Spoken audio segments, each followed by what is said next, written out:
की, माँ झंडे वाली मैया की जयकारा, शेरों वाली का बोलो सांचे।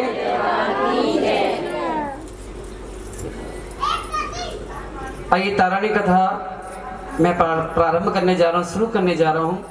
और ये कथा मैं कहीं भी रोक के आपसे पूछूंगा मैंने कथा कहाँ रोकी है। जो सही जवाब देंगे उसको माँ के चरणों से, माँ के दरबार से मिलेगा खजाना। बस शर्त ये, जिसको जवाब पता होगा वो केवल अपना एक हाथ ऊपर करेगा और जिससे मैं पूछूंगा वही जवाब देगा। जिसका जवाब बिल्कुल ठीक होगा उसी को खजाना प्राप्त होगा। बोलो सच्चे, बोलो सच्चे दरबार की। अब सुनिए तारा रानी कथा, सुनिए तारा रानी कथा। तारा रानी कथा शुरू रहे शप्रस के यहाँ से। राय शप्रस के यहाँ किसी चीज की कोई भी कमी नहीं थी। उनके घर राय शप्रस की कोई भी चीज की कमी नहीं थी। कमी थी उन्हें बिल्कुल संतान नहीं थे। शप्रस जी माँ के बड़े पुजारी थे। एक दिन सपने में राय शप्रस को माँ दर्शन देते रहे। शप्रस जी कहते माँ आपने सब कुछ दिया, धन दौलत राजपाट, पर औलाद से वंचित क्यों रख रहे हो। माँ कहती राजा मैं तुम्हें वरदान देती हूँ, तुम्हारे घर में 2 कन्याओं का जन्म होगा। बोलो सांचे दरबार की, शेरों वाली मैया की, वैष्णो मैया की जयकारा, शेरों वाली का। माँ के वचन के अनुसार समय बीतता जाता है। 1 साल बाद राय शप्रस के यहाँ 2 कन्या जन्म लेती हैं। राय शप्रस जी राजयोशी को बुलाते हैं, पंडितों को बुलाते, दोनों कन्याएं कुंडली बनवाते हैं। जब राजयोशी पहली कन्या की कुंडली बनाते कहते राय जी आपके घर जो पहली कन्या ने जन्म लिया है, ये कन्या तो तारों की छांव में पैदा हुई है, इसका नाम ता से निकला, इसका नाम क्या रखो। दोबारा बताइए। तारा। पीछे आवाज आई तारा रानी। तारा रानी, रानी तो छोटी सी बच्ची है, शादी होने के बाद रानी बनी है। क्या नाम रखो। तारा रख दो। अब राजयोशी उस बच्ची की कुंडली बना रहे कहते राय जी ये कन्या बड़ी भाग्यशाली है, ये कन्या यहाँ भी जाएगी आपके कुल का बहुत नाम रोशन करेगी। और राजयोशी दूसरी कन्या की कुंडली बनाती कहते राय जी आपके घर जो दूसरी कन्या ने जब लिया, ये कन्या तो अशुभ घड़ी पैदा हुई, इस कन्या को अगर आप महलों में पालोगे आपका जितना भी राजपाट है बिल्कुल तहस नहस हो जाएगा, बिल्कुल भिखारी बन जाओगे। ये कन्या आपके लिए शुभ नहीं है। राजा जी कहते हैं इस कन्या को महलों में मैं पाल, इसको कन्या को मार भी नहीं सकता। कन्या मारना एक गौत्र पाप के समान के बराबर है, इसका पाप मैं अपने सर नहीं ले सकता। तुम मुझे कोई ऐसा उपाय बताओ जिससे मैं इस पाप से मुक्त हो सकूं। अब राजयोशी कहते रहे जी एक काम करो, आप चंदन की लकड़ी का एक बक्सा बनवाओ, उसके आस में हीरे जवाहरात जड़ देना, अपनी प्यारी सी कन्या को बक्से में लिटा देना, नदी के अंदर बहते पानी में छोड़ देना। कोई ना कोई व्यक्ति धन के लालच में आकर नदी से बाहर इस बक्से को निकालेगा और आपकी कन्या को पाल लेगा, सबको पाप भी नहीं लगेगा। बोलो सांचे दरबार की, शेरों वाली मैया की, वैष्णो मैया की जयकारा, शेरों वाली का। बोलो सांचे। कोई नहीं बताएगा भगत जी आपने बताना, मैंने कथा का रोकी है। बताइए कहाँ पे रोकी है। नहीं पता, आप बताइए। नदी में उससे आगे कहाँ पे रोकी है। नदी में छोड़ दी कथा। Very good. आप बताइए कहाँ पे रोकी है। आपको तो पता ही नहीं है। मैं यही चेक कर रहा था आपका ध्यान है या नहीं है। आपका जवाब बिल्कुल सही है, इनके लिए जोरदार ताली बजा दो। बोलो सच्चे। आओ खड़े हो जाओ, खजाना लो।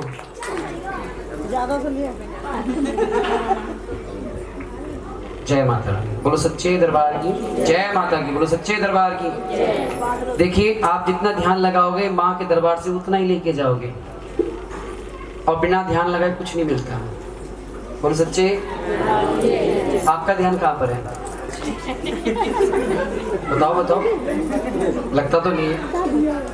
अगर ध्यान होता तो आप इनकी तरह जवाब दे देते।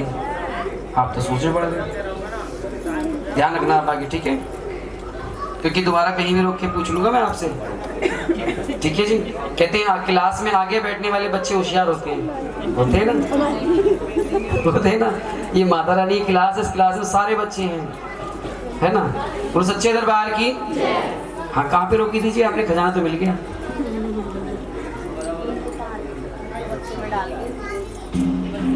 जी पानी में छोड़ दो।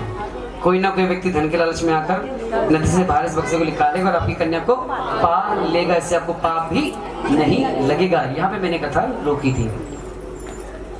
राय जी ऐसे करते हैं, एक बक्सा बनवाते हैं, उसके आसपास हीरे जवाहरात जड़ते हैं, अपनी प्यारी सी कन्या को बक्से में लिटाते हैं, नदी के अंदर बहते पानी में छोड़ देते हैं। बहता बहता बक्सा पहुंचता है काशी की नगरी। कहाँ पर। माँ के वक्त तो सुबह का समय था। पंडित जी नदी में स्नान कर रहे थे। सूरज की पहली किरण जैसी बक्से पड़ती है, जो हीरे जवाहरात जड़े थे बक्से के आसपास चमकने लगते हैं। अब पंडित जी के मन में डाला चाहता, पंडित जी नदी का बक्सा बहता आ रहा है, क्यों ना इस बक्से को नदी से बाहर निकाल के ले आऊं। पंडित जी क्या करते हैं, देखिए और आगे जाते हैं। पानी का भाव बहुत तेज होता है, डर जाते कि ऐसा ना हो इस धन के लालच में कि मेरी जान चली जाएगी, डूब जाऊं। अब पंडित जी मन में सोच रहे हैं बक्से को बाहर कैसे निकाला जाए। उसी समय नदी किनारे एक भील सफाई करने आता है। पंडित जी भील को आवाज लगाते, भील भाई सुनना।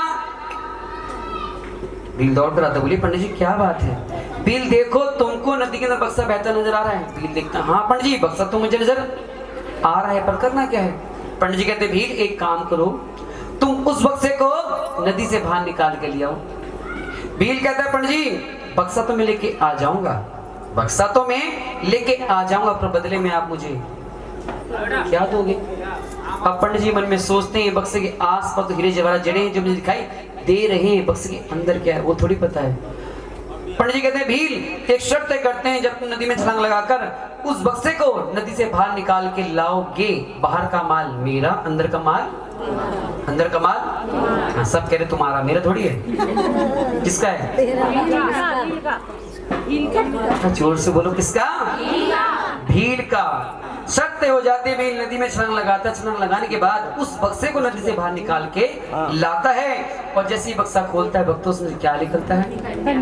एक प्यारी सी कन्या निकलती है। प्यारी सी कन्या अपने पाँव का अंगूठा चूस रही थी, और भील के कोई संतान जी नहीं थी। मुझे तो गंगा मैया ने बहुत बड़ा धन दे दिया, जिसकी मुझे बहुत आवश्यकता थी, बहुत जरूरत थी। पंडित जी एक काम करो, इस कन्या का नामकरण भी आप ही कर दो। देखिए इतने जागरण में आप जाते हैं, आप कथा भी आप सुनते हैं, तो आपको जवाब ही बैठे कोई जवाब ना दे। मिल गया खजाना, औरों का नंबर आने दो, लालच बुरी बला होती है। हाँ जी बताइए। रुक्मणी। और कोई? खजाना बहुत है हमारे पास। हाँ जी रुक्मणी। भाई जिनका जवाब रुक्मणी है उनका जवाब बिल्कुल बिल्कुल गलत है। बैठ जाइए बैठ जाइए बैठ जाइए। अब सुन लीजिए, मेरी सुनो। अब जवाब गलत हो चुका है, ठीक है जी। अब सुनिए, लो बड़े बेशर्म, खजाने लेके जाना है, जवाब गलत हो गया। आप दोबारा बताओ, रुको या रुक्मणी या रुक्मण? बताओ। रुको पक्का? लॉक कर दें? भाई इनके लिए जोरदार ताली बजा दो, और जोर से बजाओ। आ जाओ खजाना ले जाओ, बोलो सच्चे जय माता की। ऐसे ढीठ भक्त होने चाहिए। जवाब गलत हो गया, फिर सही जवाब भी दे दिए खजाना लेने के लिए, है ना भाई। जिन्होंने रुक्मणी बताया, कुछ भक्तजन देखो रुक्मणी, देखो ये भी सोच के बैठी रुक्मणी, इनके पास कॉपी कर ली, नकल मार ली इन्होंने, रुक्मणी बताया, रुक्मणी होगा। देखिए सुनिए, पंडित जी उस कन्या का क्या नाम रखते हैं? पंडित जी कहते हैं, भील ये बक्सा नदी में रुक रुक के आ रहा था, नदी में रुक रुक के आ रहा था, इसका नाम रुक को रख दो। क्या नाम? रुक को रख दो। मायके के अंदर रुक्को के नाम से जानी जाती थी, और रुक्को से नाम ससुराल में पड़ जाता है रुक्मण। ससुराल में नाम क्या पड़ जाता है? रुक्मण। नाम की रुक्मणी, क्योंकि रुक्मणी तो श्री कृष्ण जी की पत्नी का नाम है रुक्मणी। बोलो सच्चे दरबार की, शेरों वाली मैया की जय। करा शेरों वाली का, बोलो साचे दरबार की। बताइए मैंने कथा का रोकी थी रुक्मणी। हाँ जी बताइए।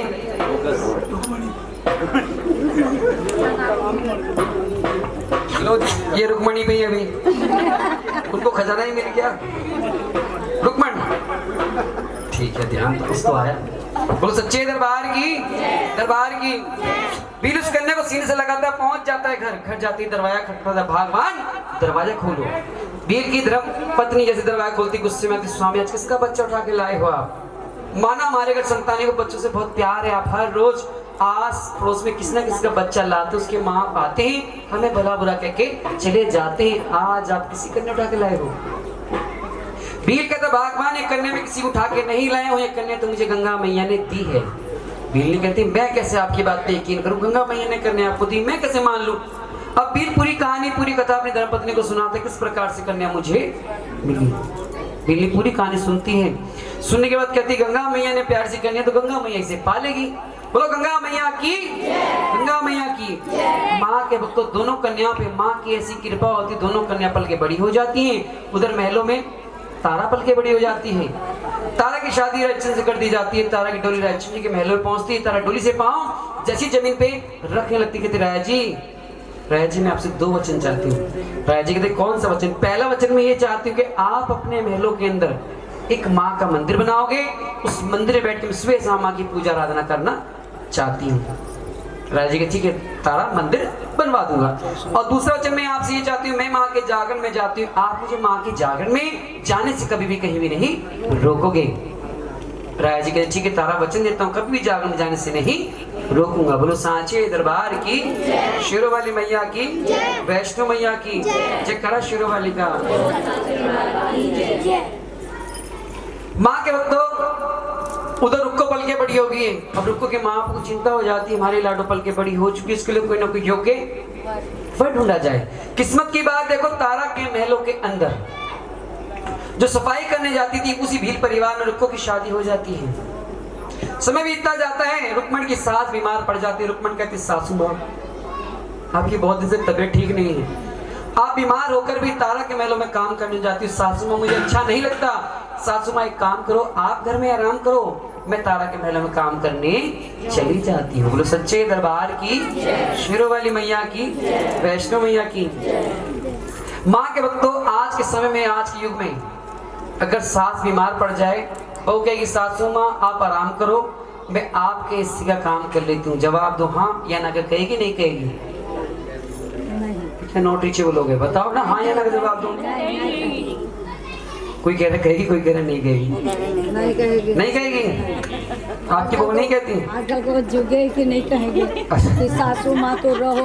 अच्छा ठीक है ठीक है भाई, इनका जवाब भी सही है क्योंकि बराबर 50-50। क्योंकि आज भी ऐसे घर हैं जिसमें बहुएं अपनी सास की बहुत इज्जत मान कर, जैसा कहती है वैसा कार्य करती हैं। जहाँ सास खाना मंगवाती है लाके भी बहुएं देती हैं। और आज भी ऐसे घर हैं जिसमें सास पूरे दिन भर घर में काम में लगी रहती हैं और बहुएं खुद दूध मलाई खाती हैं और अपने हिस्से काम भी अपनी सासू माँ से करवाती। सासू माँ जब तक ये काम पूरा नहीं हो तब तक आपको रोटी भी नहीं मिलेगी। बोलो सच्चे दरबार की, है ना? बोलो सच्चे दरबार की। आपने कहावत सुनी होगी, क्योंकि सास भी कभी, हाँ क्योंकि सास भी कभी बहू थी। जो इस समय बहू है, अगर वो बहू अपनी सास की सेवा कर ली, वो बहू अपनी सास की सेवा कर लेगी, जब वो सास बनेगी तब तो सेवा करवा पाई। क्योंकि जैसा बीज बोगे वैसा फल पाओगे। बच्चों का पहला स्कूली घर होता है, बच्चे घर से सीखते हैं हमारे मम्मी पापा, हमारे दादाजी कितनी सेवा करते हैं। जब बड़े होते हैं वही संस्कार लेके बड़े होते, तभी तो वो अपने मम्मी पापा की सेवा करते। बोलो सच्चे दरबार की, दरबार की, शेरों वाली मैया की, झंडे वाली मैया की। अब बताइए मैंने कथा कहाँ रोकी थी? जिसको पता है एक हाथ ऊपर करना। हाँ जी खड़े हो जाइए, वहीं से खड़े हो जाइए। और कौन देगा जवाब? आप भी खड़े हो जाओ, वेरी गुड। और आप भी खड़े हो जाओ, आप भी, वेरी गुड वेरी गुड, अच्छी बात है, आप कथा सुन रहे हैं। और कोई देगा जवाब? हाँ जी बताइए, कहाँ पे रोकी है? तारा के घर पे काम करने जाती है। अच्छा अच्छा, आप बताइए। इसकी सास बीमार होती तो घर पे काम कहती सास से कि मैं काम करने जाऊंगी आपकी तबीयत खराब है। अच्छा आप बताइए। ये रुक्मणी कहती है अपनी सास से कि आप तारा के महल में मत जाओ, आपकी तबीयत खराब है, मैं जाऊंगी आपके। अच्छा आप तीनों का जवाब बिल्कुल सही है, ताली बजा दो तीनों के लिए। बोलो सच्चे, आओ कन्या लेके जाओ। बोलो सच्चे दरबार की।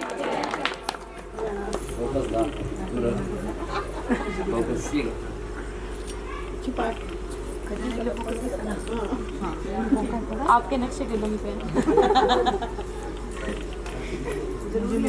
हाँ वैष्णो देवी दरबार जाते हैं, वहाँ पे कहते हैं पंडित जी खजाना दे दो। अब आजकल तो मांगने की जरूरत नहीं पड़ती, ट्रस्टियों ने इतना अच्छा इंतजाम कर रखा है, प्रसाद के अंदर ही सबको खजाना मिल जाता है ना, है ना। लेकिन यहाँ पे खजाना लेने के लिए आपको मेहनत करनी पड़ेगी। क्यों जी आप हंस रही हो, क्या बात है? बिना मेहनत कुछ नहीं मिलता जी। बोलो सच्चे दरबार की, शेरों वाली मैया की, वैष्णो मैया की जय करा, शेरों वाली का। बोलो सांचे। माँ के भक्तों रुक्मण पहुंच जाती है तारा के महलों के अंदर, सभी कमरों की सफाई कर देती है, पहुंच जाती है उस जगह जिस जगह तारा के महलों माँ का मंदिर बना होता है। और माँ के भक्तों मंदिर के दरवाजे होते हैं बंद। रुक्मण मंदिर के दरवाजे के बाहर बैठ जाती है। भक्तजन मंदिर के अंदर बैठ के भजन कीर्तन कर रहे हैं और रुक्मण बाहर बैठ के भजन कीर्तन सुन रही होती है। भजन समाप्त होता है, तारा माँ की छवि की आरती उतारती है, माँ को प्रसाद का भोग लगाती है। भोग लगाने के बाद तारा से भक्तों को प्रसाद बांटती है। मंदिर के दरवाजे खोल दिए जाते हैं, भक्तजन प्रसाद लेके मंदिर से बाहर निकलते हैं और तारा पे माँ की बड़ी कृपा थी। कहते हैं पूजा पाठ करते हैं उन पे ईश्वर की दृष्टि में सा बनी रहती है। बोलो सांचे।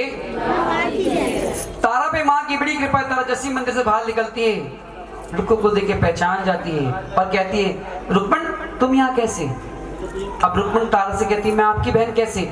आप महलों की रानी, मैं आपके महलों में काम करने वाली छोटी सी नौकरानी, मैं आपकी बहन कैसे?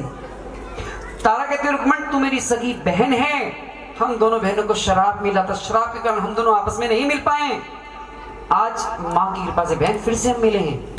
रुक्मण कहती है मुझे कुछ भी याद नहीं, कब मिला शराब और मैं कैसे मानूं आप मेरी बहन हो? तारा कहती है रुक्मण तुझे कुछ याद नहीं, सुन मैं तुझे याद दिलाती हूँ। हम दोनों बहनों की पिछले जन्म में एक जन्म की कथा नहीं, पिछले जन्म में 3 जन्मों की कथा है। कितने जन्म की? पहला जन्म हमारा होता स्वर्ग लोक के अंदर राजा इंद्रदेव के दरबार में हम दोनों नर्तकियां थी। नाच क्या करती है? नाच के देवता को मन बहलाया करती थी। हम दोनों बहनें नाचने में इतना खो जाती हैं। जब इंद्रदेव के दरबार में आते हैं स्वागत के लिए पे अपना सिंहासन छोड़ देते हैं, हम दोनों बहनें नाचने में खोई रहती हैं। उसी समय इंद्र देवता क्रोध में आते हैं और क्रोध में आके कहते हैं तुम दोनों बहनों ने मेरा अपमान किया है, तुम दोनों बहन स्वर्ग लोक में रहने लायक नहीं हो, तुम्हारा जन्मों का मृत्यु लोक। बोलो सच्चे दरबार की।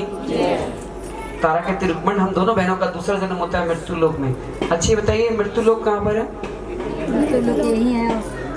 बोले स्वामी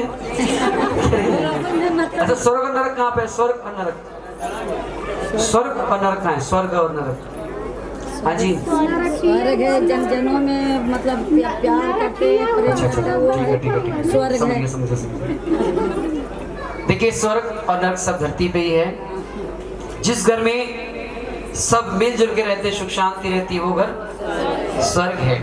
और जिस घर में चाहे कितना ही पैसा दिन भर लड़ाई झगड़ा क्लेश रहता है, वो घर नरक है। स्वर्ग और नरक सब धरती पे ही है, क्योंकि इंसान ना लेके कुछ आया है, ना लेके कभी कुछ जाता है, खाली आता है, खाली हाथ इस दुनिया से जाता है। लेकिन जाने के बाद एक चीज साथ जाती है इंसान के साथ, अच्छाई और बुराई, उसके सिवा कुछ नहीं जाता, सब धरा यहीं पे रह जाता है। बोलो सच्चे दरबार की, शेरों वाली मैया की, वैष्णो मैया की जय करा, शेरों वाली का बोलो सांचे। तारा कहती रुक्मण हम दोनों बहनों का दूसरा जन्म होता है मृत्यु लोक में, यानी कि पृथ्वी लोक में। एकादशी आती है, एकादशी के दिन हम दोनों बहनें व्रत करती हैं।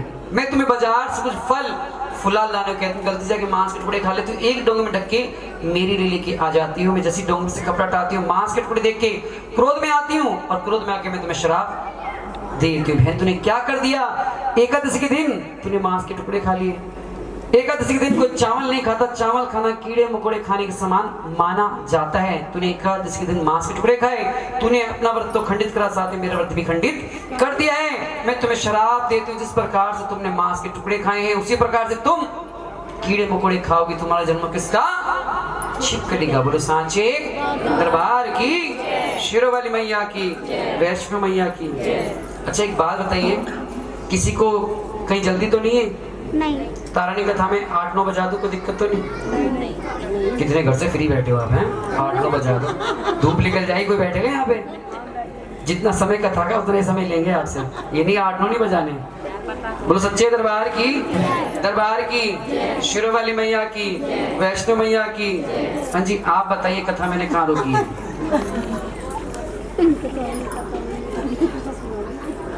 अच्छे ध्यान कहाँ है आपका? यस आ जाइए आप। खजाना मिल गया आपको? खजाना मिल जाएगा। आ जाओ आ जाओ। बताइए मैंने कथा का रोकी अभी। माता रानी जो रुक्मण थी, उसने जो क्या कहते हैं उसको श्राप दिया था। जी। श्राप ये दिया था कि एकादशी के दिन अगर हम मैंने कहाँ पे रोकी इतनी बता दो बस, पूरी कथा नहीं सुनानी को टाइम कम है। कहाँ पे रोकी? लास्ट में ये रोकी कि उसको श्राप दिया। शराब दिया? किसका शराब दिया था? क्या बनोगी शराब में? क्या बोला था? छिपकली। हाँ वेरी गुड, ताली तो बजा दो इनके लिए।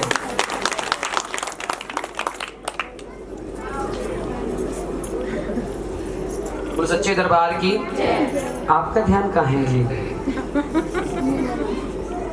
देखिए संसार रूपी काम तो जिंदगी भर चलते रहते हैं, ठीक है जी, क्योंकि जागरण के अंदर अब तक जो हो रहा था वो जागरण नहीं था जो पहले हो रहा था। झांकियां देख रहे थे आप, भक्तजन नाच के हाजी लगवा रहे थे, तालियां बजा रहे थे आप, वो जागरण नहीं था।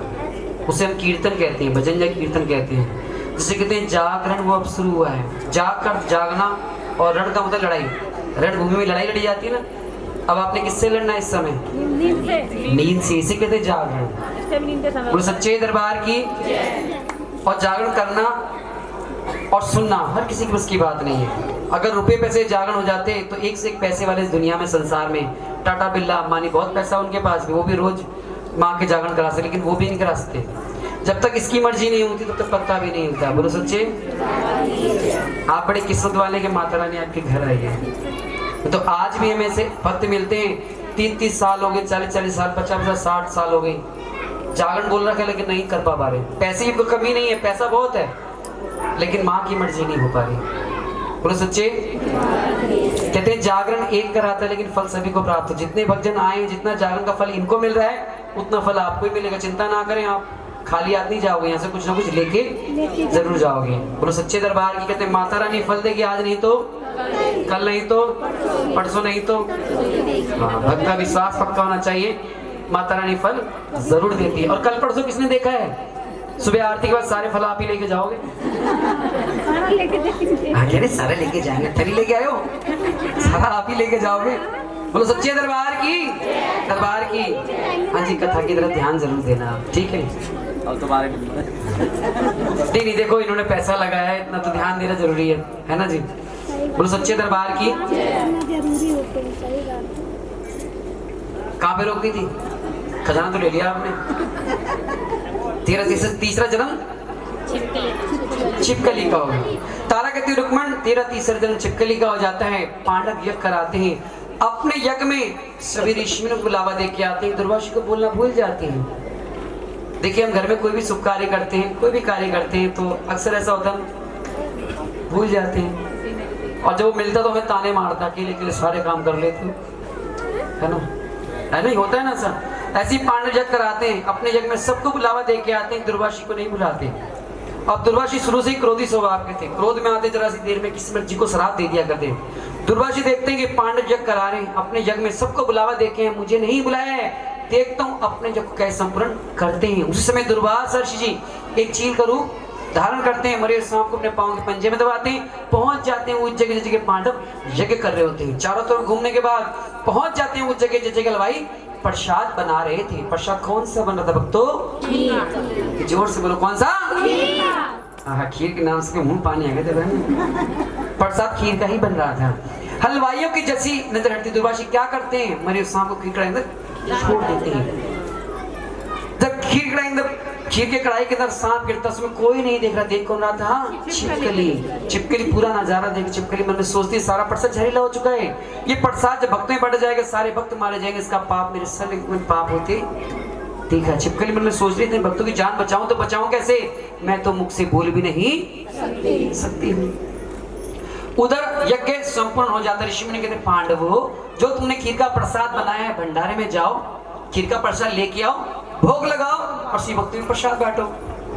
माँ के भक्तों पांडव भंडारे में जाते हैं, खीर की कढ़ाई जैसी उठाते, छिपकली क्या करती है? खीर की कढ़ाई में छलांग लगा देती है। छिपकली जैसी खीर की कढ़ाई में गिरती है, पांडवों को गुस्सा आता है। पांडव दौड़े दौड़े जाते हैं ऋषि मुनि के पास, जा कहते हैं सारा प्रसाद जहरीला हो चुका है, उसमें छिपकली गिर चुकी है। इतनी बार ऋषि मुनि सुनते ही क्रोध में आते हैं, कहते छिपकली तूने क्या कर दिया? सारा प्रसाद जहरीला कर दिया। हम तुझे शराब देते हैं, तेरा अगला जन्म होगा एक नीच कुल में, जन्म होगा नीच कुल में। इतना कहने वाले ऋषि मुनि कहते पांडवों, ये प्रसाद हो गया जहरीला, इस प्रसाद को तुम खुले में ऐसी फेंक दो, गलती से कोई जीव जंतु जानवर इस प्रसाद को खाएगा और उसकी जान चली जाएगी, उसका पाप तुम्हारे से लग जाएगा। पांडव एक काम करो, ये गहरा खड्डा खोदो, खड्डा खोदने के बाद खीर का प्रसाद उस खड्डे में पलट देना, ऊपर से मिट्टी से ढक देना, ताकि कोई जीव जंतु जानवर इस प्रसाद को ना खा सके। बोलो सांचे दरबार की। माँ के भक्तों पांडव ऐसे ही करते हैं, एक गहरा खड्डा खोदते हैं, खड्डा खोदने के बाद खीर का परसा उस खड्डे में पलटते हैं। देखिए इतने जागरण में आप जाते हैं, आप कथा भी आप सुनते हैं, तो आपको जवाब भी पता होगा। ठीक है जी, अब मैं सवाल पूछने जा रहा हूँ, जिसको जवाब पता होगा वो केवल अपना एक हाथ ऊपर करना, बैठे बैठे कोई जवाब मत देना। सवाल तो सुन लो पहले, कितने समझदार हैं सब भी, सवाल पूछा नहीं जवाब इनको पहले पता है। सुन लीजिए, अब सुनिए सवाल मेरा यह है कि पांडव जब खड्डे में खीर का प्रसाद पलटते हैं, पहले कढ़ाई में से खड्डे में गिरती है खीर, खीर के बाद क्या गिरा, जिसको पता है एक हाथ ऊपर करना, बैठे बैठे कोई जवाब मत देना, और जिनको खजाना मिल गया वो कोशिश दोबारा मत करना। और का नंबर आना। हाँ जी खड़े हो जाइए आप, 1 मिनट रुक जाओ, आप भी खड़े हो जाओ, आप भी खड़े हो जाओ जी, 1 मिनट रुक जाओ ना, इतने एक्साइटेड क्यों हो रहे हो, पूछ लूंगा आपसे। हाँ जी, और कौन देगा जवाब, आप भी खड़े हो जाओ, वेरी गुड। हाँ जी बताइए, वेरी गुड, वेरी गुड, खजाना है भाई। जिनका जवाब सांप है उनका जवाब बिल्कुल बिल्कुल गलत है। बैठ जाओ, मुझे पता था सब कॉपी कर रहे हैं, नकल मारने सब नंबर 1 है। इनको देख के मेरे को एक बात याद आ गई, इन्होंने सांप बताया, मुझे पता था, उम्मीद थी आप सभी सांप बताओगे। इनको देख के किस्सा याद आ गया। परीक्षा भवन में एग्जामिनेशन हॉल में पेपर चल रहा था, यानी कि सही बच्चे पेपर दे रहे थे। सुनिए भगत जी, उधर क्या बातें कर रहे, मेरी बात सुनो। परीक्षा भवन में एग्जामिनेशन में इंग्लिश में बोल दिया मैंने, परीक्षा भवन में पेपर चल रहा था, बच्चों के लिए पेपर प्रश्न पत्र आया। उस प्रश्न पत्र में लिखा था, प्रश्न लिखा था कुतुब मीनार कहाँ है, कुतुब मीनार कहाँ है। आगे वाला बच्चा बड़ा होशियार था, जैसे कि आप बैठे, उसने बच्चे ने तुरंत लिखा पेपर में कि दिल्ली में कुतुब मीनार है, दिल्ली में कुतुब मीनार है। और पीछे वाला बच्चा बड़ा नालायक था, उसने पेपर में नकल मार के लिख दिया दिल्ली में कुत्ता बीमार है। तो इनको देख के किस्सा याद आया, नकल के लिए भी अकल की जरूरत होती है। आपने सोचा भी नहीं, सांप उन्होंने बताया, आपने सांप बताया सबने। ठीक है जी, ध्यान रखना, बोलो सच्चे दरबार की। अब सुनिए, आपका जवाब सांप गलत क्यों है मैं सिद्ध करके दिखाऊंगा अभी। ठीक है जी, अब सुनिए, पांडव जब खड्डे में खीर का प्रसाद पलटते हैं, पहले कढ़ाई में से खड्डे में गिरती है खीर, खीर के बाद छिपकली। जब पूरा प्रसाद खड्डे में पलटा जाता है तो मरे सांप का सड़ा सा पंजा नजर आता है। क्यों? अब सिद्ध कर रहे हैं क्यों। छिपकली होती हल्की, सांप होता है भारी, और कोई भी भारी चीज होते में सब डूबी रहती है। ठीक है जी, जवाब क्लियर हो गया आपका। जब मरियम सांप का सड़ा सा पंजा देखते, ऋषि मुनि देख के डर जाते, अरे ये छिपकली गिरी, हम सबको दिखाई दे रही, सांप कब गिरा, ये तो हम में से किसी ने नहीं देखा। जरूरी छिपकली नहीं, कोई देवी है जिसने अपनी जान गंवाकर हम सबकी जान बचाई है, और हमने क्रोध में आकर गलती से उसको शराब दे दिया। ऋषि मुनि कहते, छिपकली तूने हम सबकी जान बचाई, हमने गलती तो ये शराब दे दिया है, लेकिन हमारा शराब बेकार नहीं जा सकता है, लेकिन इसका असर, शराब का असर थोड़ा कम जरूर हो सकता है। ऋषि मुनि कहते, जा छिपकली, हम तुझे वरदान देते हैं, तेरा अगला जन्म होगा, जन्म तो होगा एक राजा का जन्म होगा, एक राजा के घर, पर तेरे लाल पाल होगा एक नीच के घर, पर तू पलेगी बड़ी एक नीच होगी। देखिए, मैंने बच्चों के लिए भी सवाल रखा है, बच्चे बेचारे कथा सुनते हैं, इनको भी कुछ ना कुछ मिलना चाहिए ना। केवल बच्चे ही जवाब देंगे, 5 साल से लेके 15 साल तक के बच्चे जवाब देंगे, 5 साल से 15 साल तक के बच्चे जवाब देंगे। सवाल आपको मैं दे रहा हूँ, जवाब आपने देना। सुन लीजिए, बड़ा कोई नहीं बताएगा, आपने ये बताना है कि 3 जन्मों की कथा कौन किसको सुना रहा है और कौन सुन रहा है, उन दोनों का नाम क्या है। दोबारा सुन लीजिए, 3 जन्मों की कथा कौन किसको सुना रहा है, कौन सुन रहा है, उन दोनों का नाम क्या है। जिसको बच्चे को पता है वो दोनों, एक हाथ ऊपर करना। 5 साल से लेकर 15 साल तक के बच्चे जवाब दे सकते हैं, नकल मत करवाना बस। देखो 5 साल का बच्चा, देखो मैं बताऊं, देख लो देख लो, बच्चों से पूछा मैंने, बच्चे नहीं है ना, बच्चे नहीं, ये बच्चे कहाँ गए, पीछे बैठे बच्चे, नहीं पता बच्चों को। चलो ठीक है, नहीं पता तो कोई दिक्कत नहीं, अरे कोशिश करो बेटा, हाँ जाओ, वेरी गुड। कोशिश करने वालों को भी हार नहीं होती। बेटा जल्दी आओ, इधर आओ, इधर आओ, पहले मेरे पास आओ। अरे वाह, अरे वाह, जा मेरे बच्चे, जेब में से हाल निकले पैसे के। हाँ बताइए, और जोर से, भैया थोड़ा पीछे। और दूसरी बहन को नकल करके आया जल्दी। बैठ जाओ। हाँ बेटा बताओ। तारा और रुकमन। तारा और रुकमन। बेटा आप भी आ जाओ। देखो वो भी जवाब दे रहे हैं ना। जानवर भी सुनते हैं लेकिन बेचारे क्या करें, बोल नहीं सकते हो। हाँ बेटा बताओ। तारा सुनारिया रुकमन। Very good. आप भी रुक जाओ, ताली बादे बजाना। बेटा सच बताना, दरबार में खड़े हो, आपको किसी ने जवाब बताया तो नहीं था? पक्का? आपको देख लो। इन दोनों बच्चों के लिए जोरदार ताली बजाओ, जोर से बजाओ ताली। बोलो सच्चे दरबार की इकराम लेके जाओ बेटा।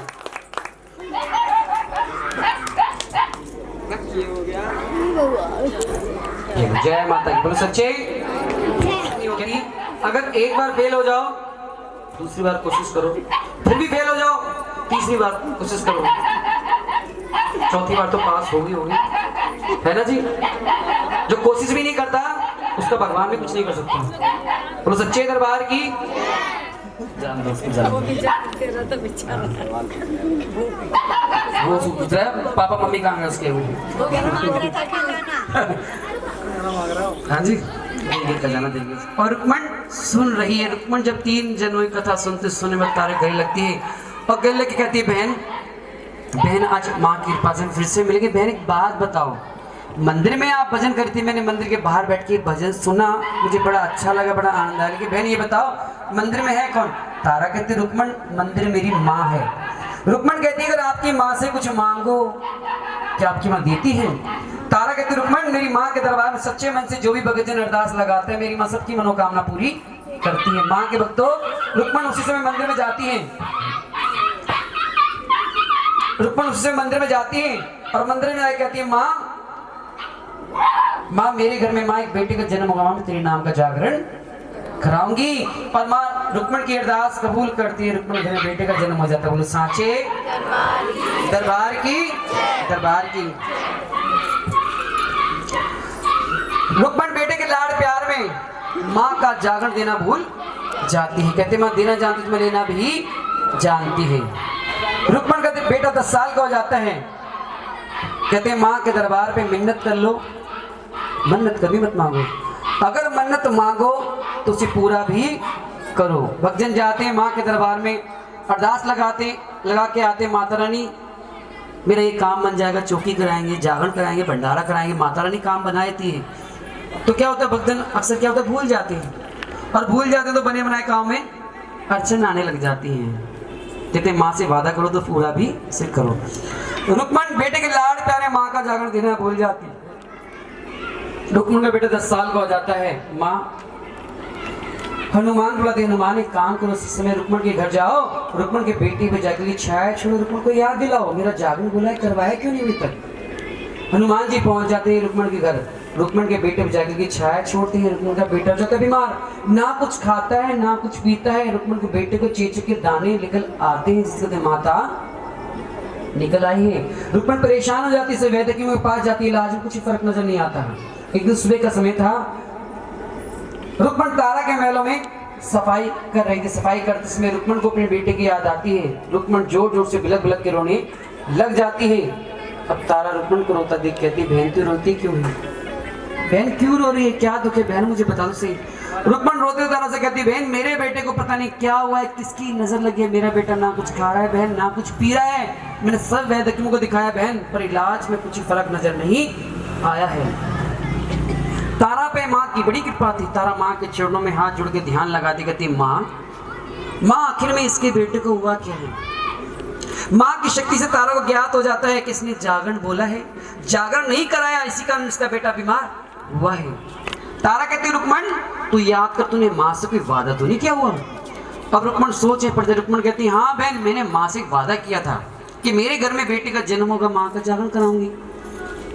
हाँ जी तीसरी अरदास आप रुक्मण की। मैंने माँ से जागरण बोला था कि मेरे घर में बेटे का जन्म होगा तो माँ के नाम का जागरण कराऊंगी। तारा कहते रुक्मण तूने जागरण बोला है, आप इनको देंगे ये चढ़ाएंगे। सही करो झूठ है आपने पूरा क्या नींद आ रही है? यही तो नींद का समय है जी। फूफा जी की भेजिएगा। जागरण भी एक तपस्या है।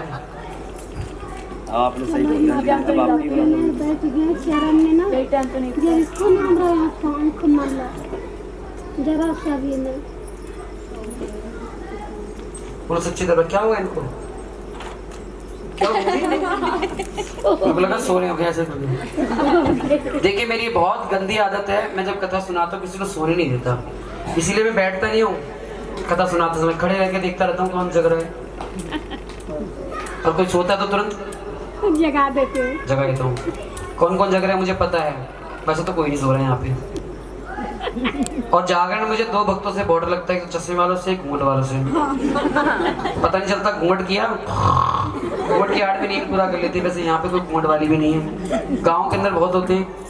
हरियाणा में जाते हैं जागरण करने, सबका घूंघट इतना होता है, पता नहीं चलता सो रही है जागरण, है ना जी। बोलो सच्चे दरबार की। और चश्मे वालों को इसलिए पता नहीं चलता, कैमरे की लाइट पड़ती है ना, पता नहीं चलता सो रहे जग रहे, पर एंटी जग रही है। हाँ पूरा ध्यान है आंटी जी को। बोलो सच्चे दरबार की। अंकल जी कहाँ चले गए? अच्छा पीछे सो रही है। बोलो सच्चे दरबार की। देखिए इस उम्र में ना बैठना ही बड़ा मुश्किल हो जाता है। अगर आपको कोई दिक्कत हो रही है तो आप भी कुर्सी बैठ सकते हैं, कोई दिक्कत वाली बात नहीं। आलती पालती मार के जमीन में बैठना आसान बात नहीं होता इस उम्र में। बोलो सच्चे दरबार की। दरबार की शेरों वाली मैया की। अगर कोई सोता है तो उसका इलाज भी हमारा टैबलेट है, लोटे के अंदर जल है, हाँ जल का छींटा देते हैं, अच्छे की नींद गायब हो जाती है। वैसे कोई नहीं सो रहा। बोलो सच्चे दरबार की। कथा मैंने कहाँ रोकी है, जिसको जवाब पता है एक हाथ ऊपर करना, और जो फेल हो चुके हैं वो जरा जवाब जरूर देना ताकि आपको खजाना मिल जाए। हाँ खड़े हो जाओ, आप भी खड़े हो जाओ, मिला खजाना आपको? हाँ, खड़े हो जाओ। बताइए कहाँ पे रोकी मैंने भी? तारा रुक्मणी से पूछती है कि आपने तुमने कुछ बोला था माता रानी से जब बेटा हुआ था, तो कहती है हाँ बेटा हुआ था। तारा को तो पता ही नहीं। तारा रुक्मण को बोलती है कि तुमने ऐसा कुछ बोला था माता रानी को जिसका श्राप मिला, तो वो बोलती है कि हाँ। आप बताइए। उन्होंने बोला था कि अगर तुमने कुछ माँ से मांगा हो तो वो मतलब पूरा कर लो, कुछ मांगा हो तो। कहीं हद तक जवाब सही है आपके दोनों का, ताली बजा दो। सच्चे जय माता दी। सच्चे दरबार की। आ जाओ खजाना ले जाओ। पहले सब फोकस करके बैठे हैं, सबको पता है। शुक्र है इन्होंने पहले YouTube पे मेरी नहीं दिखाई तो सारे आंसर होते, खजाना सारा गया होता है। ये YouTube पे डाल देते हैं वीडियो, YouTube चैनल है इनका। जितनी भी वीडियो बनाते हैं ना जागरण चौकी कीर्तन में, सब YouTube चैनल पे डाल देते हैं, है ना। देखिए कैसे मुस्कुरा रहे हैं। बोलो सच्चे दरबार की। दरबार की शेरों वाली मैया की जय। कर शेरों वाली की। बोलो सांचे। रुक्मण कहती है बहन मैंने माँ से जागरण बोला था, पर माँ से मैंने मन्नत मांगी कि मेरे घर में बेटे का जन्म होगा तो माँ के नाम का जागरण कराऊंगी। तारा कहती है रुक्मण तूने जागरण बोला है तो करवाया क्यों नहीं अभी तक? रुक्मण कहती है बहन मुझे जागरण की विधि नहीं पता, जागरण होता कैसे? मैंने माँ के चरणों में अरदास लगाई, माँ ने तो मेरी मनोकामना पूरी कर दी, मुझे नहीं पता बहन जागरण होता कैसे? तारा कहती है रुक्मण एक काम कर, महलों का काम छोड़ अभी, इसी समय घर जाके लाल कपड़ा ले, उसमें थोड़े चावल हल्दी से रंग ले, केसर लौंग इलायची पाउडर कुछ पैसे डाल के डल बना ले। डल बनाने के बाद तो जिस भी जागरण मंडली वाले घर जाएंगे, जो ये तेरे जागरण डल लेंगे वो तेरे घर जागरण के लिए जरूर आएंगे। बोलो सच्चे दरबार की। दरबार की। माँ के भक्तों डल का मतलब जानते हैं आप? पीला चावल। पीला चावल वो तो मैंने बता ही दिया। डल का मतलब माँ का बुलावा। जैसे भी घर में सबको बुलाने के लिए इनविटेशन देते, निमंत्रण पत्र भेजते हैं ना, इसी प्रकार से जागरण पक्का करने के लिए माँ को बुलाने के लिए ये डल दिए जाते हैं। बोलो सच्चे। डल देने के बाद जागरण पक्का हो जाता है। बोलो सच्चे दरबार की। रुक्मण घर जाती है, घर जाके डल बनाती है, डल बनाने के बाद सभी जागरण मंडली वाले घर जाती है। माँ के वक्त तो उस समय ऊंच नीच बहुत था। रुक्मण डल लेके पहुंचती है, पंडित जी ये मेरे जागरण डल लीजिए, आपने मेरे घर जागरण करने आना है। पंडित जी कहते रुक्मण तुम जात की नहीं, हम जात के ब्राह्मण हैं, हम तेरे घर का पानी तक तो पी नहीं सकते, तेरे घर जागरण करने कैसे आ सकते हैं? एक काम कर, अगर तू ये जागरण करानी है तो मंदिर में तेरे नाम का जागरण कर देंगे, पर हम तेरे घर नहीं आ सकते। इतनी बात सुनते रुक्मण जोर जोर से रोने लग जाते, नहीं पंडित जी मुझे जागरण तो अपने घर ही करवाना है। पंडित जी कहते रुक्मण रो मत, तू रो मत, एक काम कर, ये डल लेके पहुंचा तारा के महलों के अंदर। तारा हमारी जागरण मंडली की प्रधान है। कौन है? प्रधान है।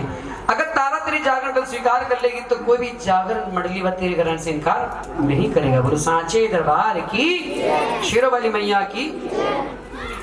माँ के वक्त तो रुक्मण डल लेके पहुंच जाती तारा के महलों के अंदर। रुक्मण तारा को डल देती है, तारा रुक्मण के डल स्वीकार कर रही होती है। देखिए आप जागरण में जाते हैं, आप कथा सुनते हैं तो आपको जवाब भी पता होगा, ठीक है जी। जिनको जवाब पता है एक हाथ ऊपर कर लेना तो सवाल पूछूं। जब तारा रुक्मण के डल ले रही थी उसमें कोई देख रहा था, वो कौन था? जब तारा रुक्मण की डल ले रही थी उसमें कोई देख रहा था, वो कौन था?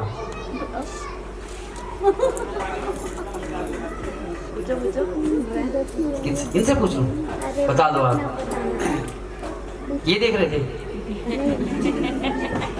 जल्दी बताओ। पंडित जी। हाँ बेटा, खजाना मिल गया आपको? क्या बात है, जागरण में आप हलवे छोले खाने जाते हो, कथा नहीं सुनते लगता है मुझे। बता तो घर का बेदी लंका डाल दे, भविष्य वाला नाम बता तो रहे हैं। शटाप वाले नहीं बताएंगे, ये भी स्टाफ के हमारे स्टाफ के साथ आएंगे, स्टाफ वाले नहीं बताएंगे। बोलो सच्चे दरबार की। देख रहा था नाई, नाई देख रहा था ना, उस नाई का नाम बता दे। चलो जी आप बता दो नाई का नाम।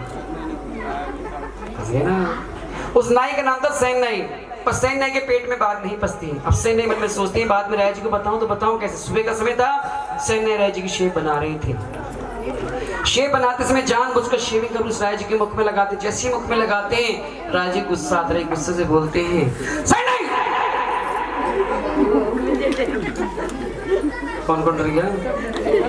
भगत जी एक बात बताओ, एक राजा के साथ उसकी प्रजा के एक छोटा सा व्यक्ति गलत हरकत कराए, गुस्सा नहीं आएगा? गुस्सा आएगा। गुस्से से बोलते हैं सैन नाई तूने क्या कर दी, मेरा सारा ईमान भ्रष्ट कर दिया। अब सैन नाई कांपते कांपते कहते राजा जी आपका ईमान कैसे भ्रष्ट हो गया? ये पानी आपका, ये पुरुष आपका, नौकर भी आपका हूँ, आपका ईमान कैसे भ्रष्ट हो गया? आपका ईमान तब भ्रष्ट नहीं, आपका महलों की रानी एक नीच जाति में जागरण करने जाएगी और वहां जाके मांस का प्रसाद खाएगी, तब आपका ईमान भ्रष्ट नहीं होगा। राजा जी कहते हैं सैन नाई अगर तेरी बात झूठी निकलेगी मैं तुझे कड़ी से कड़ी सजा दूंगा। सैन नाई कहता है जी आप जो सजा दोगे मुझे स्वीकार है, पर आज रात को आपके महलों की रानी रुक्मण के घर जागरण में जाने वाली और वहां जाके मांस का प्रसाद खाने वाली है। अब राजा जी तारा को जागरण में जाने से क्यों नहीं रोक सकते? क्योंकि उन्होंने वचन दे रखा था। राजा जी कहते हैं मैंने तारा को वचन दे रखा है, मुझसे जागरण में जाने से नहीं रोक सकता हूँ। तुम मुझे कोई ऐसा उपाय बताओ जिससे मैं तारा को रोक सकूं। सैन नाई कहता है जी एक काम करो, आप अपना सीधा आगे करो। रही सीधा ताय करता है। सैन नाई क्या करता है, उस्तरा निकालता है, राजा जी की उंगली में हल्का सा चीरा लगाता है, कट लगाता है, उस पर नमक डाल देता है और कटे पे नमक ज्यादा दर्द करता है और ऊपर से पट्टी बांध रहा है। जी कहते हाय मर गया, दर्द हो रहा है। सैन नाई कहता है जी आपको पूरी रात दर्द रहेगा और दर्द के कारण आपको नींद नहीं आएगी। जब आपको नींद नहीं आएगी तो आपके महलों की रानी रुक्मण के घर जागरण में नहीं जा पाएगी। बोलो सांचे दरबार की, शेरों वाली मैया की, वैष्णो मैया की। तारा को आवाज लगा, तारा। तारा दौड़ कर आती, बोली स्वामी क्या बात है? तारा देखो आज मैं तारा शिकार खेलने गया, तो शिकार खेलते तारा जैसी में तीर निकल गया। तारा मेरी उंगली में हल्का चीरा लगा, कट लगा। तारा मैंने पट्टी बांधी। तारा मुझे बड़ी जो दर्द हो रहा। तारा एक काम करो, मुझे निपट कर स्नान दे दो। बोलो सच्चे। देखिए एक छोटा सवाल है, केवल साजिशदार माता बहनों से। ये कथा जुड़ा सवाल है इसलिए पूछ रहा हूँ, कथा है जुड़ा सवाल है इसलिए पूछ रहा हूँ आपसे। आपने ये बताना कि पतिव्रता का अर्थ क्या होता है? पतिव्रता का मतलब क्या होता है? उनकी तरफ क्यों देख रहे हो आप? इशारा। हाँ जी बताइए, किसी को पता है? किसी को नहीं पता। चलो इतना आपको मैं हिंट देता हूँ। जब 7 फेरे दिए जाते हैं पंडित जी उनमें वचन भरवाते हैं, उनमें से एक वचन है पर जिनकी नई नई शादी उनको तो याद होगा। 1 साल हो गया उनको, भूल जाते हैं शादी होने के बाद ही। 1 साल 2 साल बाद में हर वचन भूल जाते हैं। नहीं पता? चलो मैं बताता हूँ। पतिव्रता का अर्थ होता है जो अपने पति की आज्ञा को उल्लंघन ना करे, वो होता है पतिव्रता नारी। बोलो सच्चे दरबार की, दरबार की। देखिए अभी 3 दिन पहले जागरण था, तो मैंने यही सवाल माता बहनों से पूछ लिया। विशाल जागरण था, मैंने पूछ लिया पतिव्रता का अर्थ क्या होता है। एक बहन जी ने हाथ खड़ा करा, मैं उनके पास माइक लेके पहुंच गया। मैंने बताइए पतिव्रता का अर्थ क्या होता है। कहने लगे पतिव्रता का मतलब होता है जो अपने पति को बरते। मुझे नया जवाब मिला, मैंने बहन जी आप समझ नहीं आए। कहने लगी पतिव्रता का मतलब होता है जो अपने पति को बरते। मैंने वो कैसे, कि सुनिए, कह रहे मेरे पति देव सुबह उठते हैं, स्नान करते हैं, किचन में जाते हैं, सारे झूठे बर्तन वही मांजते हैं, बच्चों के लिए ब्रेकफास्ट वही तैयार करते हैं, जो ऑफिस से आते हैं रात का डिनर भी वही बनाते हैं। मैं एक पतिव्रता नारी हूँ, इसलिए अपने पति को मुझे बोल रहे सब बच रही हूँ। मैंने वाह बहन जी आप धन्य हो। मैंने उनको तुरंत खजाना पता क्यों दिया, क्योंकि उन्होंने इतने सब भक्तों के सामने सच जो बोला। बोलो सच्चे। पतिव्रता का मतलब होता है क्या होता है? पतिव्रता का मतलब क्या होता है? जो अपनी पति की आज्ञा को उल्लंघन ना करे, पति ने जो आदेश दे दिया उस आदेश का पालन करिए, होता है पतिव्रता नारी धर्म। हाँ दोबारा बोलो। सारी बातें जायज जायज और नाजायज हो, सारी बातें उसमें एक ही बात होती है। हाँ, सही बात है, आजकल का समय बदल गया। मैं तारा के पास लेके चलता हूँ आपको फिर से। तारा थी एक पतिव्रता नारी थी। सुनिए, तारा थी पतिव्रता नारी। तारा कहते स्वामी आपने मुझे आदेश दिया है, मैं आपको इनकार नहीं करूंगी। तारा उसी समय अपनी पट का साथ देती है। माँ के वक्त तो आधी रात बीत जाती है, राजा जी को नींद नहीं आती। तारा माँ से फरियाद करती है, माँ मैंने रुक्मण के जागरण डलने रखे, जागरण में डल चढ़ाने जाऊंगा, रुक्मण का जागरण संपूर्ण नहीं हो पाएगा, मेरी लाज माँ तेरे हाथ में है। शीतला माँ एक शीतल सी लहर चलाती, बोलो शीतला मैया की, शीतला मैया की, शीतला मैया की। शीतला माँ एक शीतल सी लहर चलाती रही, गहरी नींद में सो जाता रहा। उसी समय क्या करती है, पट का स्नान हटाती है, राजा जी के सर के तकी का स्नान लगाता रहा। मन में सोचती है जाऊं तो जाऊं कैसे, महलों के द्वार पे तो पहरेदार बैठे हैं, अगर दरवाजे जाऊंगी तो पहरेदार राजा जी को जगाएंगे, फिर राजा जी मुझे कहीं भी जाने नहीं देंगे। तारा मन में सोच रही है जाऊं तो जाऊं कैसे। तारा की नजर पड़ती है पहले कमरे खिड़की पर। तारा खिड़की के पास पहुंचकर साड़ियों की एक रस्सी बनाती है, खिड़की से बांधती है और महलों से नीचे उतर जाती है। घना जंगल है, तारा दौड़ी जा रही है। रास्ते में तारा कौन मिलते हैं? चोर। हाँ, रास्ते में कौन मिलते हैं? चोर। चोर तारा के पीछे पड़ जाता। तारा देखते मेरे पीछे चोर पड़े, इनसे कैसे बचूं? तारा भागते भागते अपनी पाँव की पजेब जमीन पे फेंक देती है और तारा पहुंच जाती है रुक्मण के घर जागरण में। जब तारा रुक्मण के घर जागरण में पहुंचती है, उस समय रुक्मण अपने पितरों के नामक कलश का दान करा रही होती है। बोलो सच्चे। देखिए हम घर में कोई भी शुभ कार्य करते हैं, पितरों को जरूर याद करते हैं। पितर वो जो हमारे पूर्वज हैं, जो सही रूप से नहीं रहते, जिनका आशीर्वाद हमें सदैव बना रहता है। कहते देवी देवता रूठ जाए उनको मनाना बहुत आसान है, पितर रूठ जाए बना बनाया सारा काम बिगाड़ देते हैं। ठीक है जी, आप खड़े हो जाएंगे, पितरों के नामक कलश का दान कराएंगे।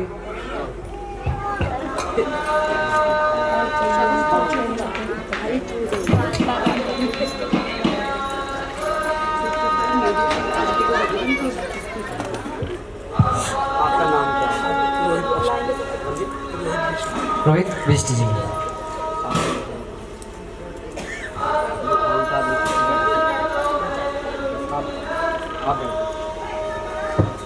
रोहित नाम है ना आपका? हाँ बैठ जाओ। देखिए ये कलश लेके भैया जी आएंगे सभी के पास।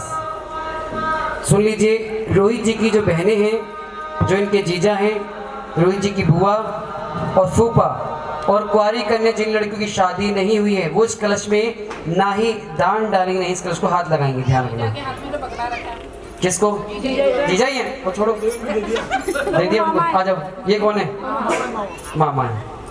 अब आप भी छोड़ दो, आप ही आ जाओ। मोहित है ना ये भाई? कोई नहीं, कोई भेज दो, तेरी ड्यूटी लगाए थे। मोहित रोहित, अरे बड़ा प्यारा नाम है, मिलता जुलता। अब देखो रोहित जी सभी के पास आएंगे। मैंने बताया ना, इनकी बुआ, इनके जीजा और इनकी बहन और कुंवारी कन्या इस कलश में ना ही दान डालेंगे, इस कलश को हाथ लगाएंगे। ठीक है जी। बाकी जो भी इसमें दान डालना चाहे पितरों के नाम का डाल सकते हैं, नहीं डालना चाहते इस कलश को नमस्कार जरूर कर लेना। जाइए सभी के पास, भूख क्या जाइए। तेरा काहे कलश करवांडला, तेरा काहे दटकाए पवा, तेरा सर्विस सोने दगल शिवांडला, विच रुपए रुपए टकाए पवा, तेरे चित झरना नल जोड़ के मैं ते दीता है कलश चढ़ा, ओ मैया भूल चूक माफ मेरी कर दियो, दाती तेरी शरणी ला।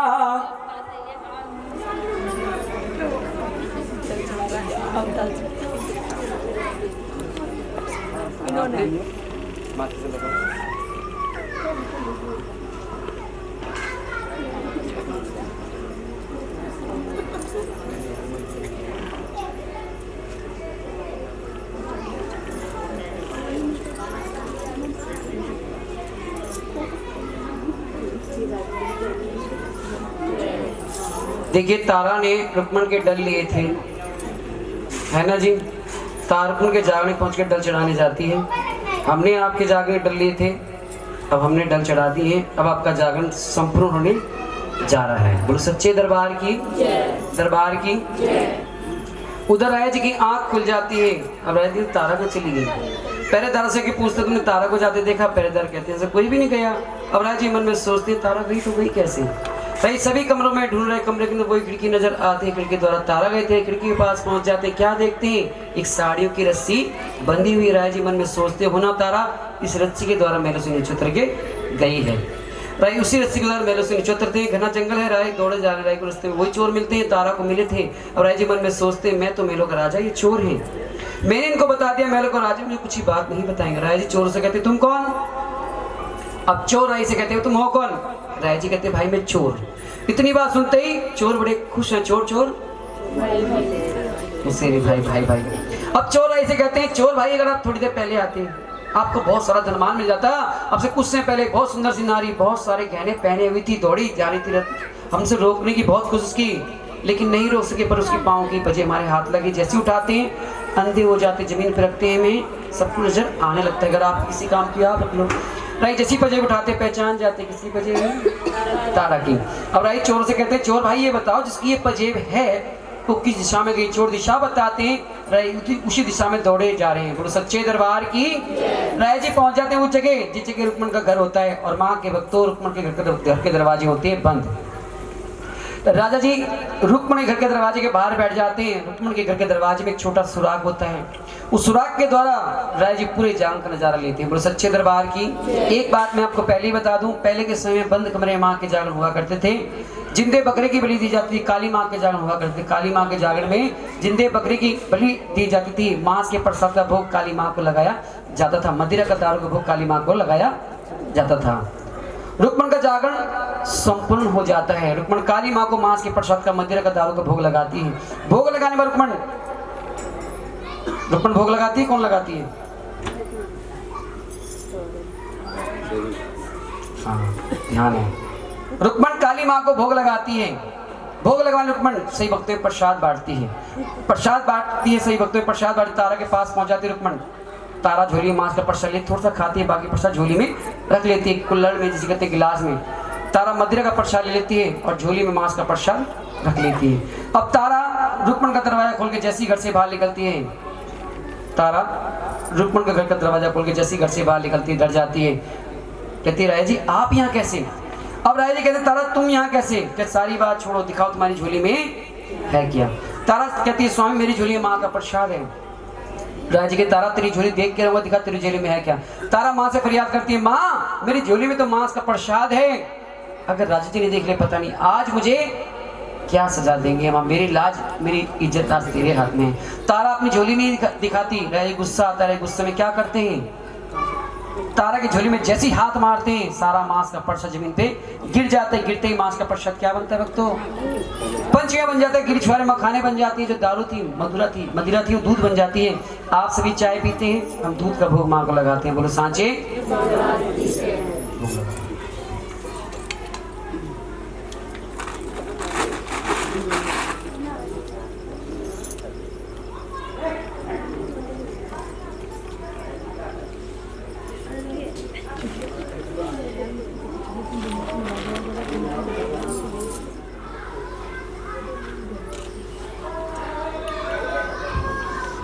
आप एक काम करिए, प्रसाद बांट दो।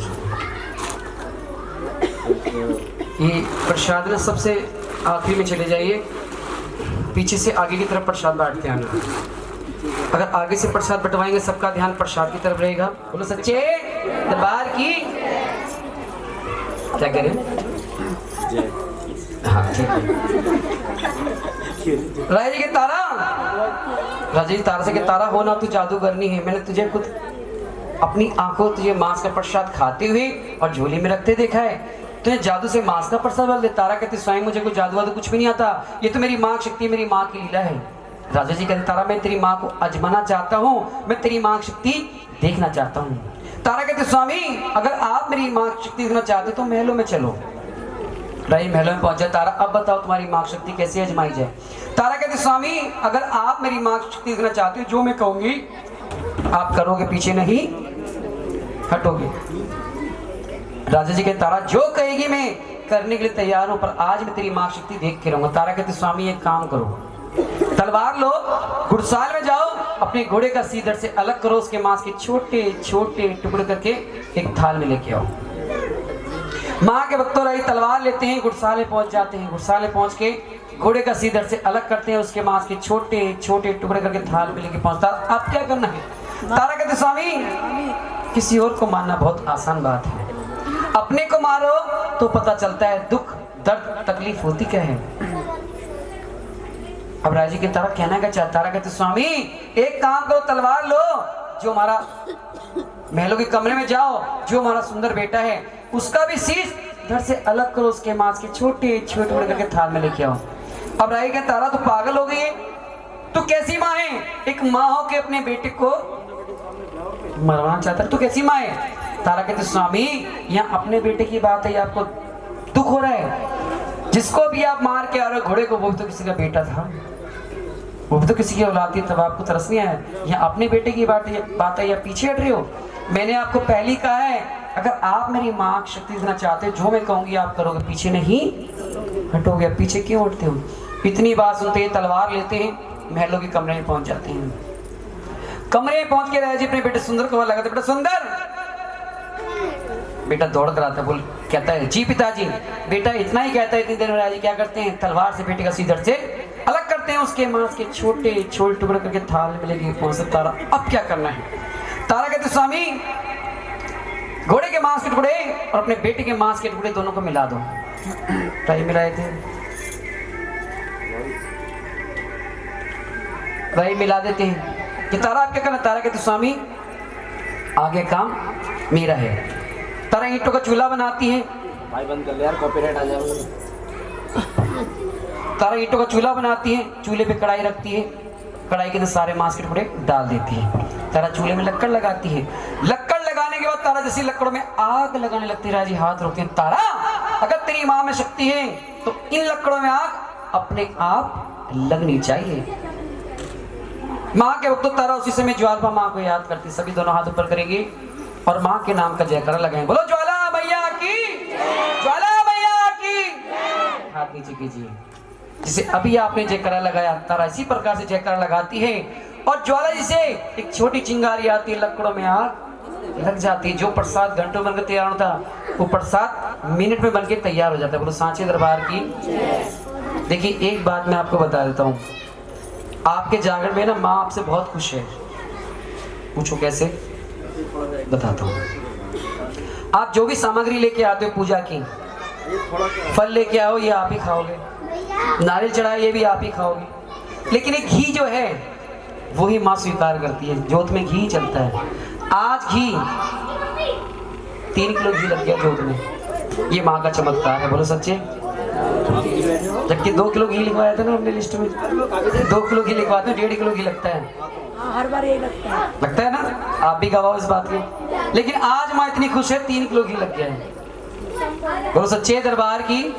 हमारी लिस्ट में 2 किलो घी लिखा हुआ है, लेकिन आज 3 किलो घी लगा है, इसका मतलब माँ बड़ी प्रसन्न है, बहुत खुश है। बोलो सच्चे दरबार की, दरबार की, शेरों वाली मैया की।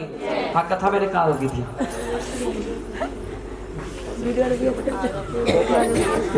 वीडियो वाले भैया घर पे बताओ, खजाना मिल गया आपको? आपको ही मिल गया, आप रह गए। बताओ भाई मैं चाहता हूँ यहाँ दरबार पे आए हो, अब तो कुछ ना कुछ लेके जा रहे 7 मिनटों में बन गई। हैं। रुक तो जाओ, उनसे पूछा है। हाँ ज्वाला मैया को याद करते जी, अब देखो कितना ध्यान से सुन रहे हैं। ताली बजा दो इनके लिए जोरदार। बोलो सच्चे दरबार की। आ जाओ। जय माता की। बोलो सच्चे दरबार की। ज्वाला से छोटी चिंगारी आती है, लकड़ों में आग लग जाती है। जो प्रसाद घंटों बनके तैयार होता है, प्रसाद मिनट में बनके तैयार हो जाता है। राई की तरफ प्रसाद बन गया, क्या करना है? तारा कहते स्वामी एक काम करो, इस मांस के प्रसाद को आप 5 थालों में सजा दो, ऊपर से कपड़ा ढक देना।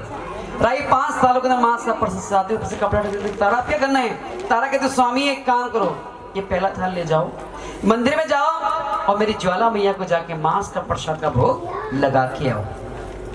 माँ के भक्तों रही पहला थाल लेके जाते हैं मंदिर में। मंदिर में पहुंच के राजा जी ज्वाला मैया को प्रसाद का भोग लगाने के लिए जैसे थाल पे से कपड़ा उठाते हैं, वो मांस का प्रसाद किस रूप में बनता है? क्या बन जाता है मांस का प्रसाद? बाटे के प्रसाद। जी नहीं, छोले। बाटे के प्रसाद तो बट रहा है। वो बन जाते हैं 5 प्रकार के फल। देखिए परात के बीच में जो जग रही है और 5 प्रकार के फल परात में लगे हैं। बोलो सांचे दरबार की, शेरों वाली मैया की, वैष्णो मैया की, झंडे वाली मैया की।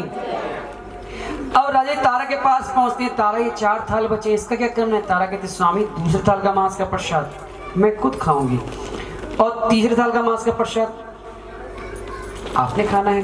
तारा दूसरे थाल का मांस का प्रसाद खा लेती है। अब राजा जी तीसरे थाल का मांस का प्रसाद खा रहे होते हैं। मांस का प्रसाद खाते समय राजा जी की बेटी की उंगली राजा जी के दांतों तले जैसी दबती है, राजा जी को अपने बेटे की याद आती है। राय बिलक बिलक के रोते, तारा तारा तूने मेरे हाथों ये क्या पाप करा दिया? तारा तूने मेरे हाथों मेरा बेटा मरवा दे। तारा मेरे कुल का तारा एक ही चिराग तारा था ना, वो भी बुझवा। तारा तू कैसी माँ है?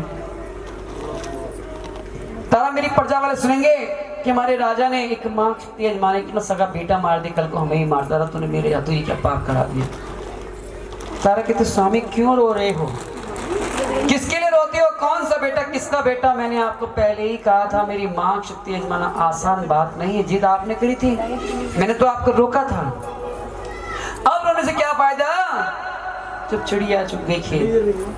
इतनी बात सुन के राजा अपने आंख के आंसू पहुंचते हैं कि तारा तारा मुझे ये तो बता दो, ये 2 थाल बचे, इसका क्या करना है? तारा कहते स्वामी एक काम करो, ये 4था थाल ले जाओ, गुड़साल में जाओ, अपने घोड़े को जाके मांस का प्रसाद खिला के आओ। राजा जी की तारा तू पागल होगी? जिस घोड़े को मैंने अपने हाथों से मारा, इसका प्रसाद बनाया, मैंने भी खाया है और तुमने भी खाया है, क्या वो घोड़ा जीवित हो सकता है? तारा कहती रही जाके तो देखो। रही 4था थाल लेके गुड़साल में पहुंच जाते हैं। क्या देखते हैं? उनका घोड़ा जिंदा खड़ा होता है। बोलो सांचे दरबार की, शेरों वाली मैया की। माँ के भक्तों राजा जी घोड़े को मांस का प्रसाद खिलाने के लिए जैसे थाल पे से कपड़ा उठाते हैं, वो मांस का प्रसाद किस रूप में बनता है? क्या बनता है?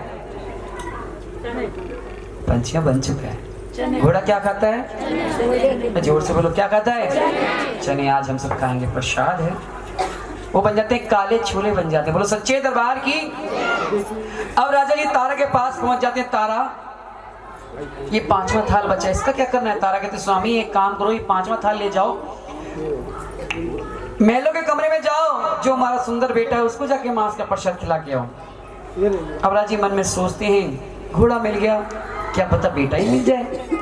भाई 5वां थाल हाथ में लेके आस करके जा रहे हैं कि घोड़ा मिल गया, क्या पता बेटा ही मिल जाए। राई कमरे में पहुंच जाते हैं।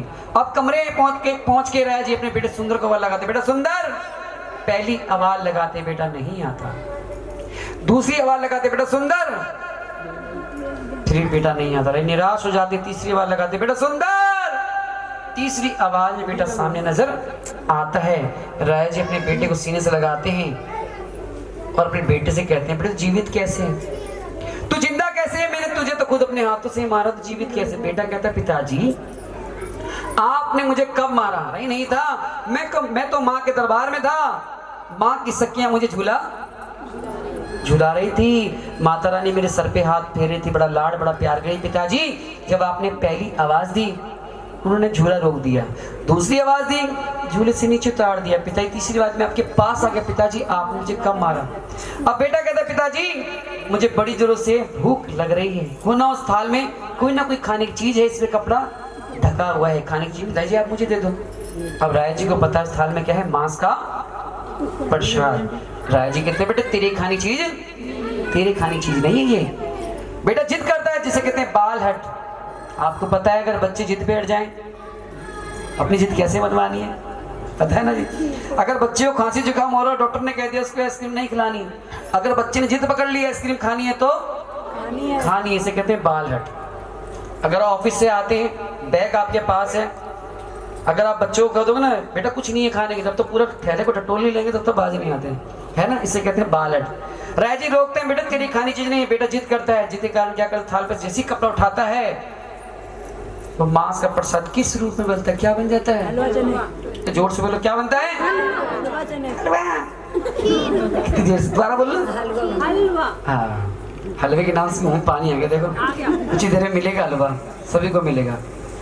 देखिए हलवा खाने की चीज है जिसे बच्चे से बच्चा और बूढ़े से बूढ़ा बड़ी आसानी से खा लेता है, जिसके दांतों की टीम आउट हो जाए खाया। और बोलो सच्चे। अब राया जी को घोड़ा ही मिल गया, बेटा भी मिल गया। भाई खुशी खुशी तारा के पास पहुंच जाने, तारा मान गया तेरी माँ बहुत शक्तिशाली, लेकिन तारा सिर्फ एक बार मैं तेरी माँ के दर्शन करना चाहता हूँ। तारा कहते स्वामी अगर आप मेरी माँ के दर्शन करना चाहते हो तो मंदिर में चलो। राजा जी मंदिर में पहुंच जाते तारा को लेकर। तारा अब मंदिर में आ गए हम, अब बताओ तुम्हारी माँ के दर्शन कैसे होंगे? तारा कहती स्वामी अगर आप मेरी माँ के दर्शन करना चाहते हो, मेरी माँ को सच्चे मन से याद करो, मेरी माँ आपको अवश्य दर्शन देगी जरूर।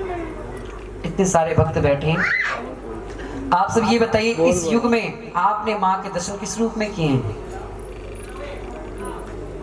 बोल के कर ले क्या बात है, सब सोचे पड़ गए। इस युग में माँ के दर्शन किस रूप में किए हैं? अपनी माँ के रूप में। एक जवाब और बताइए। अब नवरात्रे आ रहे हैं, अष्टमी नवमी पूछते कन्या रूप में, 2 जवाब है ना जी। और सुनिए माँ का असली रूप जो है, सुनिए माँ का असली रूप जो है आज के युग में ये जोत जग रही ना, यही माँ का असली रूप है। इसी जोत की पूजा गिरजाघर में कैंडल के रूप में होती है, मस्जिद में चिराग के रूप में होती है, यही जोत यहाँ जग रही है। जब तक ये जोत नहीं जगी थी कोई यहाँ बैठा था? भवन तो पहले भी लगा हुआ था। जब ये मंत्रोच्चारण द्वारा माँ की जोत जग जाती है, स्वयं ये मूर्तियां देख रही हैं, इनमें स्वयं देवी देवताओं का वास हो जाता है। जब हम आरती कर देंगे, आरती के बाद में जोत शांत कर देंगे, माता रानी अपने मंदिर में से अपने मंदिर में पहुंच जाएंगे। आज के युग में माँ का असली रूप जो है यही जोत है। और जोत का प्रमाण देखना हो तो ज्वाला जी जाइए, ज्वाला जी में आज भी माँ की जोत जग रही है। बोलो सांचे दरबार की। तारा कहते स्वामी मेरी माँ को सच्चे मन से याद करो, मेरी माँ आप अवश्य दर्शन देगी जरूर। और राय जी उसी समय दोनों हाथ खड़े करते हैं और माँ के नाम का जयकारा लगाते हैं। सभी दोनों हाथ ऊपर करेंगे, दोनों हाथ ऊपर ऐसे, और जयकारा लगाएंगे। जयकारा शेरवाली का, जयकारा माँ चंडिया वाली का, जयकारा माँ वैष्णो रानी का। बोल साचे।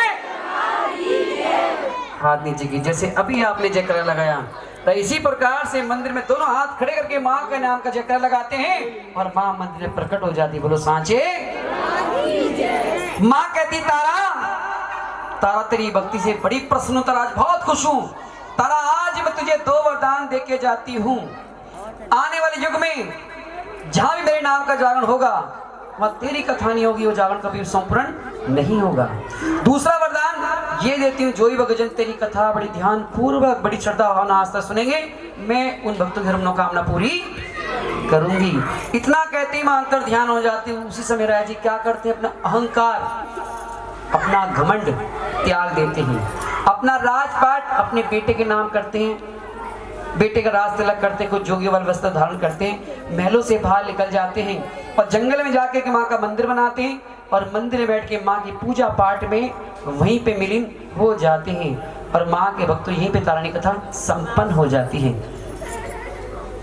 तारानी कथा सुनाते समय मुझसे कोई त्रुटि गलती भूल चुको, मेरे मुख से कोई गलत शब्द निकला हो आप सब भक्तों सभी से हाथ जोड़ के क्षमा चाहूंगा, बोलो सच्चे दरबार की। अब आप ये बताइए, मैंने तारानी कथा नहीं काटी तो नहीं है? काटी हुई तो बताओगे?